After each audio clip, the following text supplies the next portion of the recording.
What's up guys, Steven here, and greetings from the MWC 2019, and today we have a very interesting topic. Today we're talking about the truth about foldables.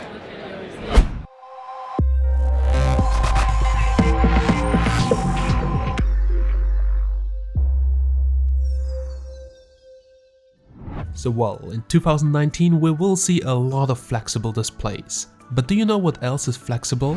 The prices of today's sponsor of this episode of The Truth About.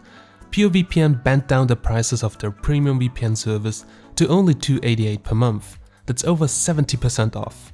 So if you want to enjoy secure content on the go for less than a Big Mac each month, then check out the link in the description. More later. So I've been on the MWC 2019 this year, and I really dedicated my time into checking out the future of flexible displays like smartwatches and smartphones. And I also met Martin from TechAltar at the LG press conference, where we had a nice talk about flexible displays, but really didn't agree on some points. So the first commercially available foldable smartphone is the Royole FlexPi, which has been released at the CES 2019. Royole has a massive 4.5 million square feet quasi G6 mass production campus in Shenzhen in China, which is up and running. The world's first quasi G6 fully flexible display facility turned out its first production batch on June 4, 2018, so not too long ago. So Royole is one of the companies who certainly have the capital to build a smartphone that folds any which way. But are there people out there who actually want one? So what does a foldable phone provide that current phones do not? Well, having the ability to fold them up and have bigger displays seems to be the number one purpose. But to be honest, we all want one because it's cool, rather than practical, right? Now there are right now a lot of things that foldable smartphones didn't solve yet. First of all, the odd shapes of the folding displays are the most obvious challenge.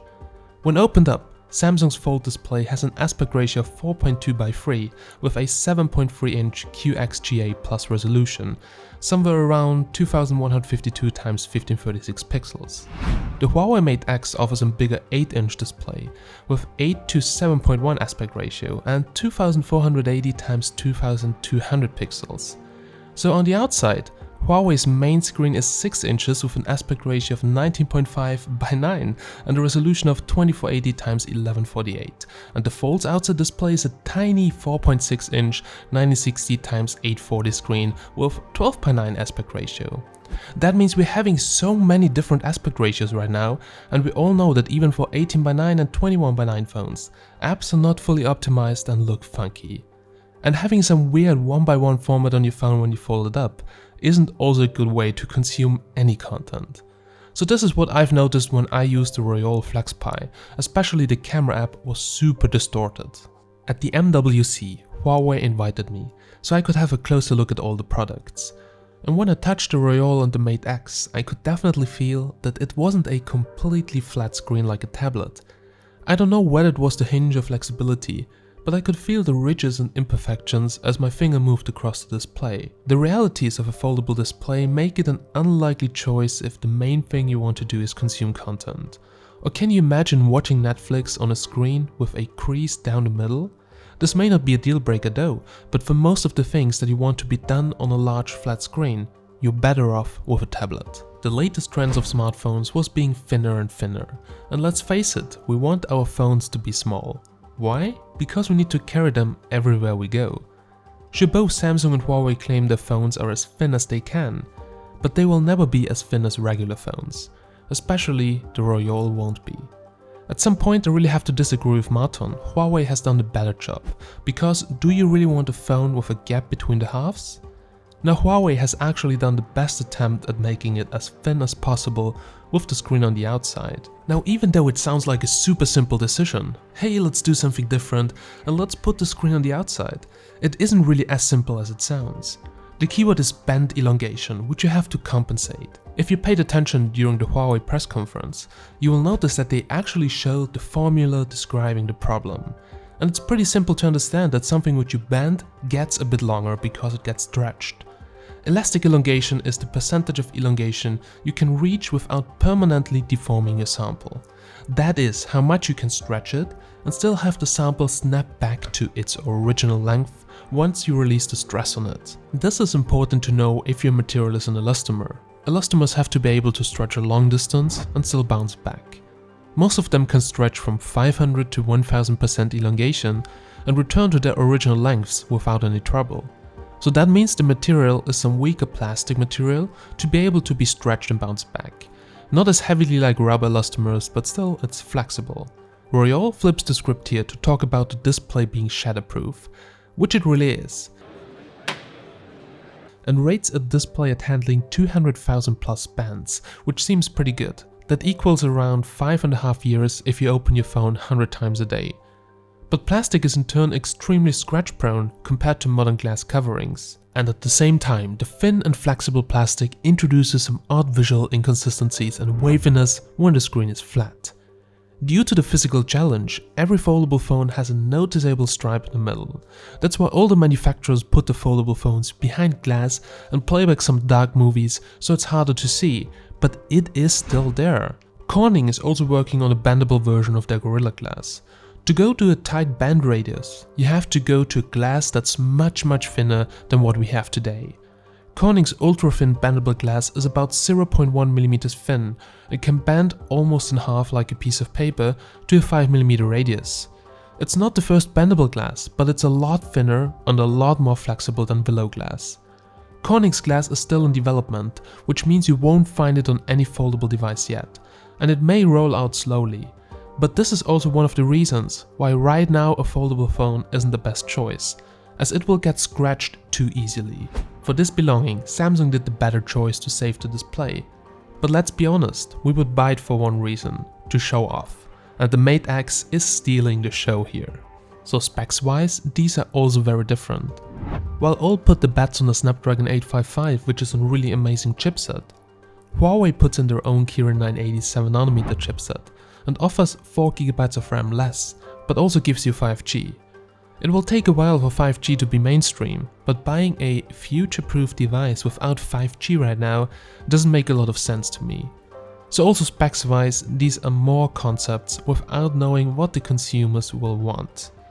Now Samsung and Huawei will also expect to sell far fewer units while the technology is still new, counting on more refined future iterations to build its fanbase, as Samsung did with the stylus-equipped Galaxy Note. I heard from sources that the foldable production capacity is at around 1 million per year for most of the manufacturers, and that's really not a lot, that's a very low quantity. Also, Huawei and Samsung have been working on years on these devices, but that has been kept secret, and that's what every company does. They already have the technology in the making for the next 1 or 2 years when they release something new. So the foldable phone appears to be designed to issue a wow from the people, and then have them hand over their wallet. Over $2,000 for a kludgy folding screen? I'll be waiting this one out for a while. As smartphones have become a commodity, the industry is really seeing the need to experiment, change the rules, and uproot what we know to keep driving sales. So that's why we're suddenly here. Weird, thick, wonderful folding devices that wouldn't otherwise exist than to rip off some money from your wallet. So guys, I really hope I gave you some insights on the foldable smartphone industry, and here are some personal thoughts. So I attended the MWC 2019 last week, which was great. I met so many great people, Martin from TechAltar, Linus from TechLine HD, Mr. Who's the Boss, and we had really cool talks about the devices. So I checked out Royole, which was the first company which has released a foldable, and they were really cool. I could even drop the phone, I could put my feet on the phone, I could do shit with the phone. But even as Huawei ambassador, so Huawei key opinion leader in my country, I couldn't get my hands on the device. They only showed it at the dinner party where Richard was in a really good mood, running around handing the device to people, which was really cool, but I couldn't film anything, which is a little bit bad. But Samsung was even worse. They just showed it in a kind of cube behind tons of layers of glass. And also Huawei did that. And they all do it for one reason. To actually don't show you exactly that there is a line in the display, that the glass doesn't feel good, which is actually some kind of plastic material. So they don't want that people get really the hands on, so they just do it to some media where they give them a briefing and tell them how good the device is, and to other people they probably don't give it. Anyway, this just shows how gimmicky the devices are right now. So if the devices would be really good and mainstream, they would just hand it out to the people and say, come have a look, film it. but they don't do it, and they do it for a reason.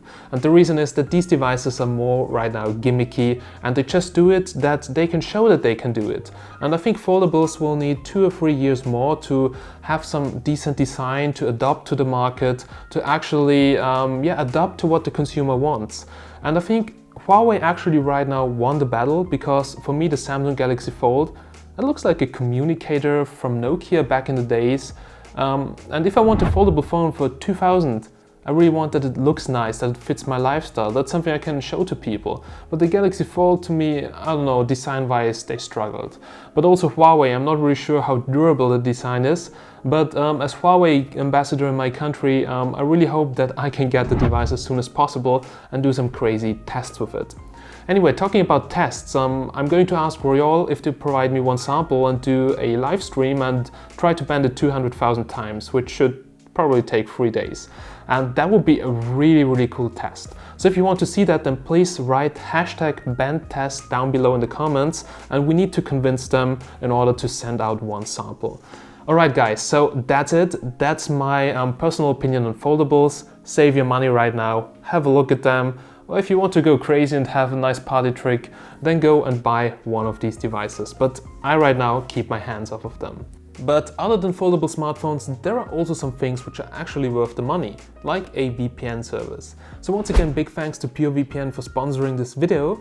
And I was at the MWC last year and I was looking for a VPN service because it's really crazy.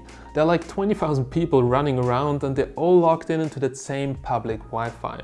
So you don't need to be a super genius hacker in order to use a Wi-Fi sniffer, and I have some really sensitive data on my laptop, on my mobile phone, like my YouTube login, PayPal because I was booking flights and blah blah blah. So I was actually looking for a VPN service, and luckily at the same time purevpn reached out and I got the purevpn premium service, which is really cool because it's really affordable. Like other VPN services, you can also have an app on your smartphone so you can protect the connections on your smartphone, you can protect the connections on your computer. You can also use it to unblock things. For instance, I'm quite often in China and a lot of VPN services are actually banned there, and within VPN service you can bypass the Great Wall. So you can actually access YouTube from China, which I couldn't do. I had to use a VPN service in order to upload videos from China, and all that is very complicated. And funny thing is, mostly all the Chinese VPN services there, they are government owned, so I would be really careful with that.